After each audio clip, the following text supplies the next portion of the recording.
ទេសភាពដួងប្រលឹងនាមកបាំងមីស៊ីកេនវាយករំឃើញរហើយប្រានខត់រំខានស្រានអារម្មណ៍ទឹក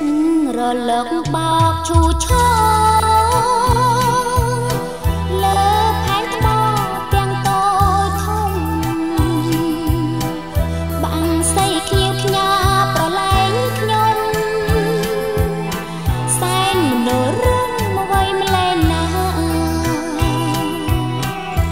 ចោលធ្ងួចងោ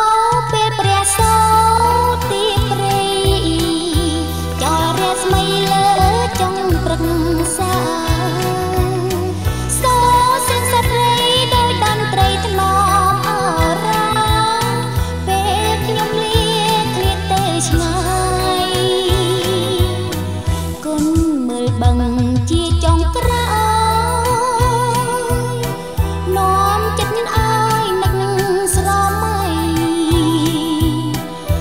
ប្រាថ្នាវិលជាថ្មីព្រួងអាឡ័យមីស៊ីហ្គេន